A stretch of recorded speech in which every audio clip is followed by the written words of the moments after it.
Varicose veins తో బాధపడుతున్నారా? భారతదేశంలోనే బెస్ట్ ట్రీట్మెంట్ అందించే ఏకైక హాస్పిటల్ ఏవిస్. నమస్తే రమ్మగారు. నమస్తే జయ. రమ్మగారు, మనం చాలా పురాణ గాథలు చెప్పుకున్నాం. ఇవాళ ఇంకొకటి చెప్పుకుందామండి. మామూలుగా మనం కార్తీక పురాణం ఫేమస్, మాఘ పురాణం, వైశాఖ పురాణం ఉన్నాయి బోల్డని. శివ పురాణం, విష్ణు పురాణం అవి ఉన్నాయి కదా. శివ పురాణంలో నుంచి ఒక కథ చెప్తాను జయ. ఓకే రమ్మగారు, విష్ణు పురాణాలు చెప్పారు మీరు? చెప్పలేదు జయ. మరి ఈసారి ఏమన్నా ప్లాన్ చేద్దాం కదా, అవకాశం ఉంటే విష్ణు పురాణం చెప్పించాలని అనిపిస్తుంది. ఎందుకంటే కార్తీక పురాణం అంటే నాకైతే రమ్మగారే గుర్తొస్తారు.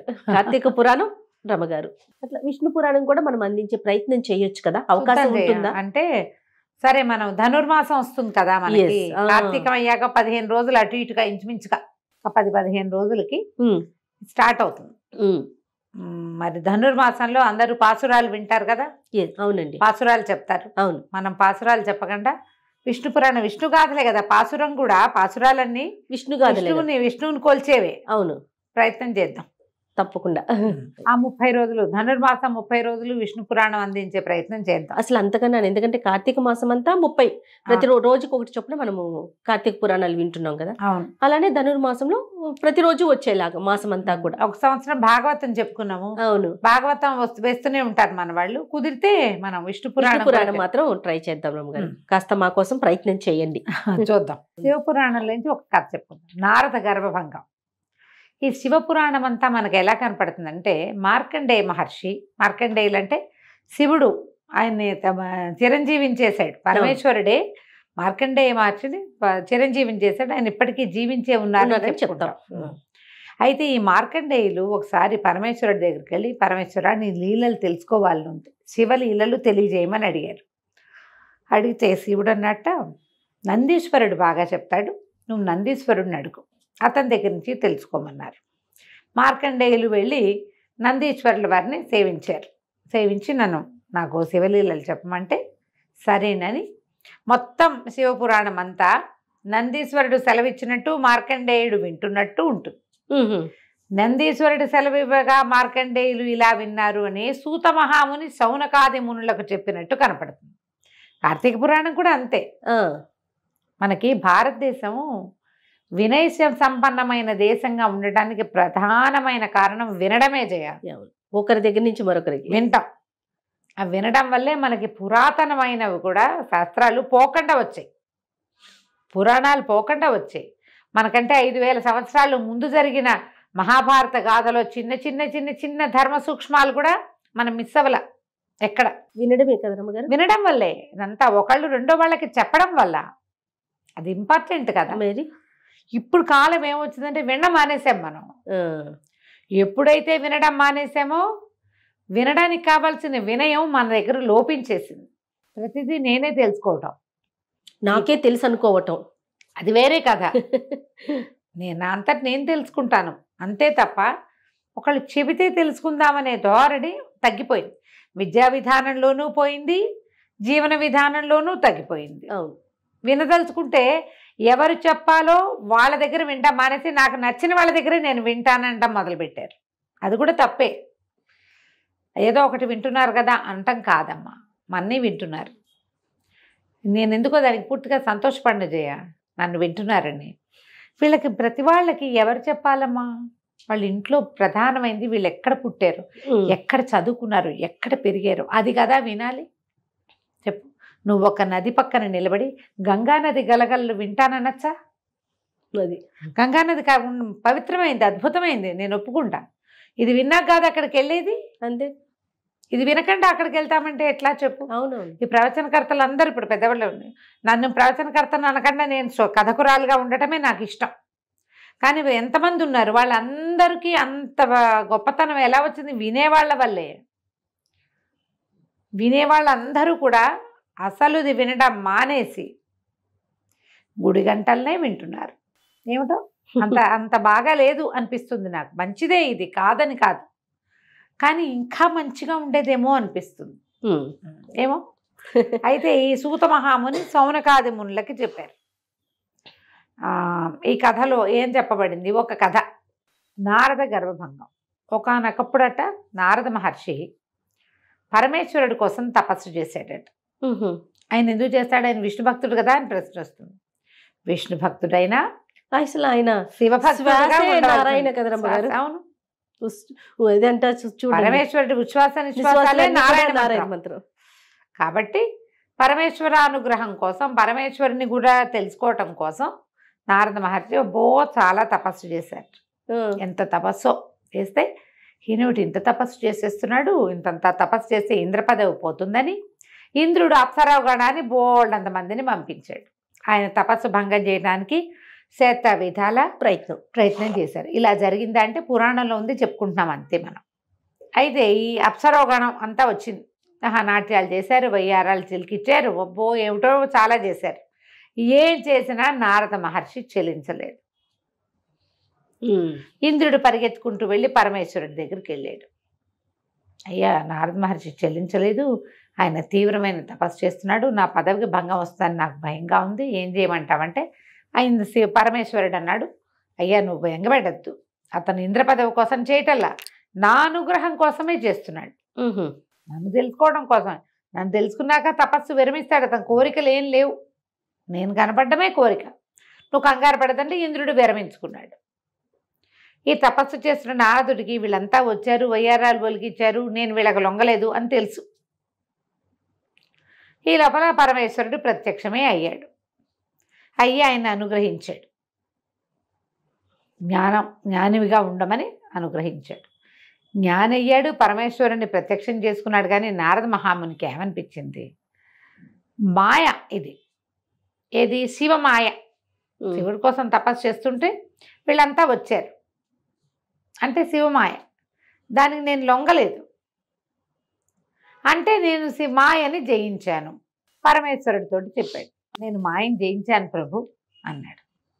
పరమేశ్వరుడు అన్నాడు, ఒక మాయని జయించావు నువ్వు, అసలు ఆ మాయ యొక్క ఆ స్వరూపం ఏమిటో నాకు బాగా తెలియదు. జయించాననుకుంటే మంచిదే, మాయని జయించడం మంచిదే, అయితే నువ్వు జయించిందే మాయని అనుకోవటం మరి ఆలోచించాలి అని చెప్పి. ఇప్పుడు ఏమిటి అర్థం దాంట్లో, నువ్వు అనుకుంటున్నది చాలా చిన్నది, అది కాదు, ఇంకేదో ఉన్నది, ఇంకా ఉంది, మాయా స్ఫూర్తి స్వరూపం నాకే తెలీదు అని పరమేశ్వరుడు సెలవిస్తే ఏమిటి అర్థం, నారదుడికి తెలుస్తుందనే, కాదని కదా. సర్కాజం ఉంది అందులో సర్కాస్టిక్గా చెప్పాడు ఆయన. ఈ నారదుడికి అట్లా అర్థం కాల. నాకు తెలీదు, నీకు తెలిసింది అని చెప్పి భలేవాడివి అన్నట్టుగా ఆయనకు అర్థమైంది. ఎందుకంటే ఎక్కింది అప్పటికే తలకెక్కింది అది. నేను మాయని జయించాను జయించాను జయించాను జయించానని మా పాట ప్రతి వాళ్ళకి చెప్పేవాడు. బ్రహ్మదేవుని కలుసుకున్నాడు, తండ్రి నేను మాయని జయించానని చెప్పాడు. విషయం అంతా విని, నువ్వు శివమాయని జయించావు, విష్ణుమాయ ఒకటి ఉందిరే నాయన అన్నాడు.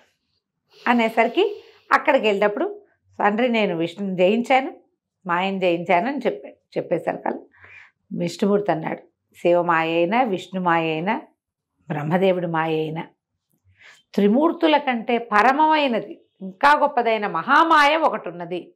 మేము అందులో అంతర్గత శక్తులో ఒక మహామాయ ఉంది, ఆ మాయని జయించడం అంటే అది సులువు కాదు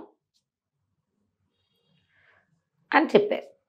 ఈయన కానీ కొంత భాగాన్ని జయించాను కాబట్టి నేను జయించానన్న ఉన్మత్తతోటే ఉండేవాడు. మాయని జయించిన తర్వాత ఏమవుతుంది, మళ్ళీ మాయలో పడకూడదు కదా. మాయ అంటే అజ్ఞానమే, అంతేగా.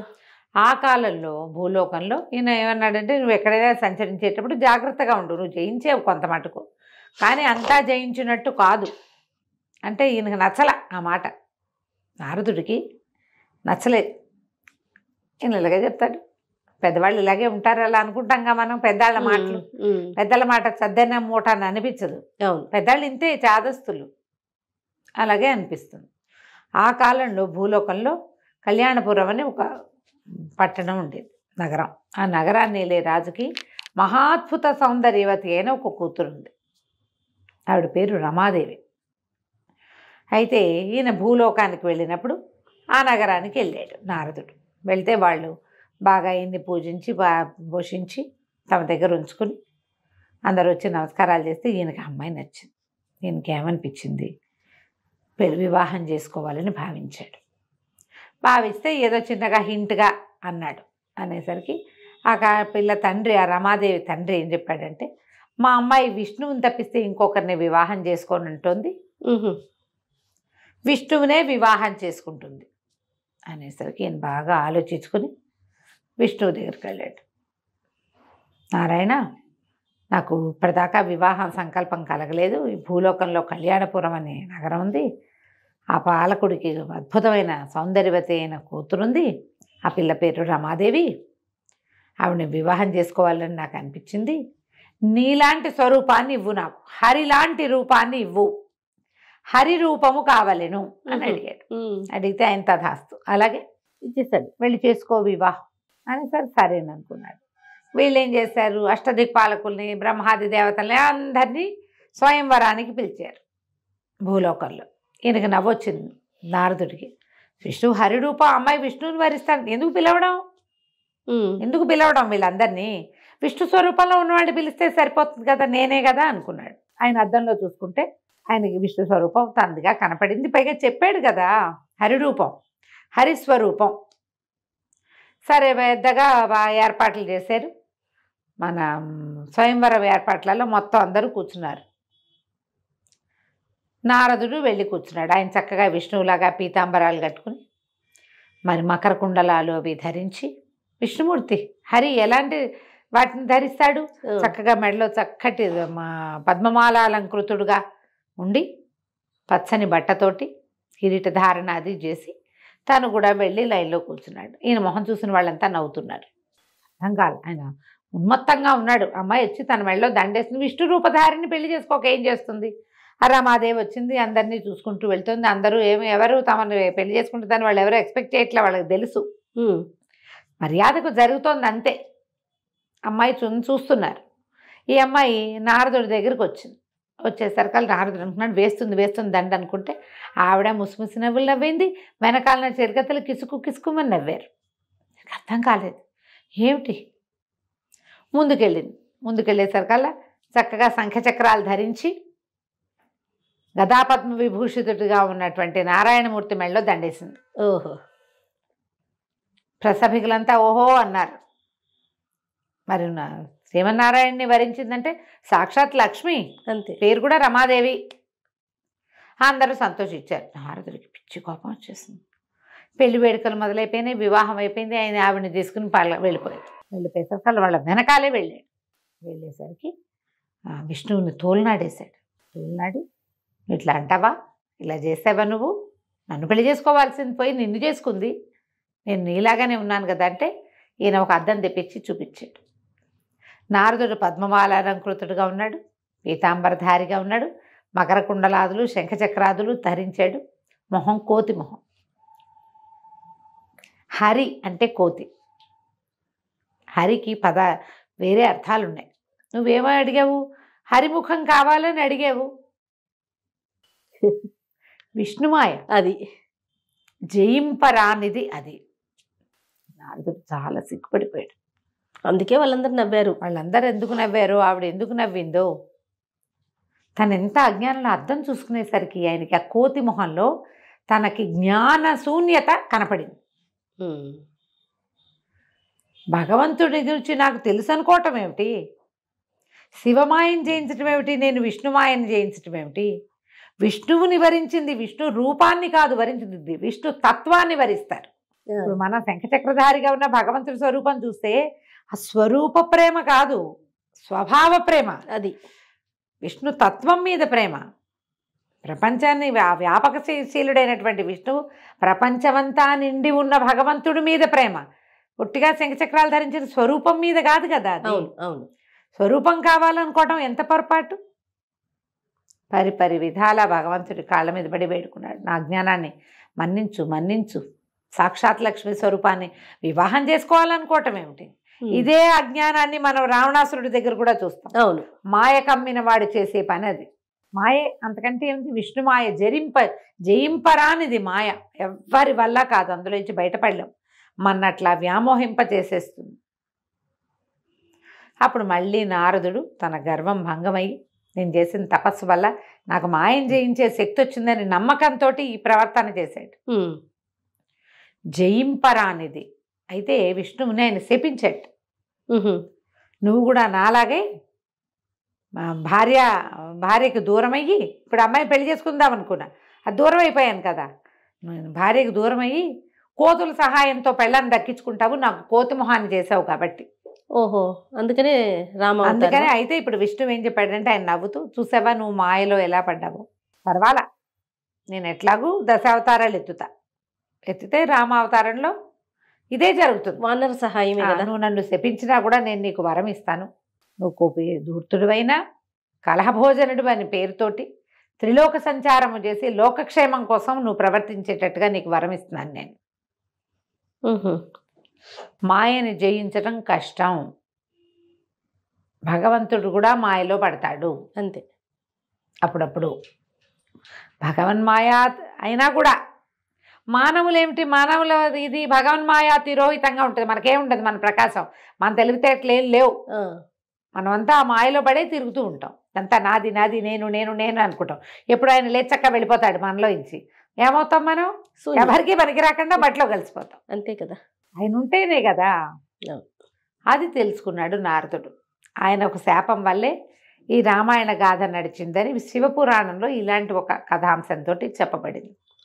భగవంతుడు మాత్రం అతన్ని నువ్వు చేసిన తపస్సుకి త్రిలోక సంచారిగా ఉంటావు. నువ్వు లోక కళ్యాణార్థమే. నువ్వు ఏం చేసినా, నువ్వు ఎంత గొడవ చేసినా, ఎంత కిరుకులు పెట్టా, ఒకళ్ళకొకళ్ళకి లింకులు పెట్టినా కూడా అది లోక కళ్యాణార్థమే పరిణమిస్తుంది. ఎట్లా నీకు కోపం వచ్చి నువ్వు ఇచ్చిన శాపం లోక కళ్యాణార్థం పరిణమించిందో అలాగే పరిణమిస్తుంది అని చెప్పి ఆయనకి వరం ఇచ్చాడు. అప్పటి నుంచి నిత్యనారాయణ మంత్రంతో ఉంటాడట నారదుడు.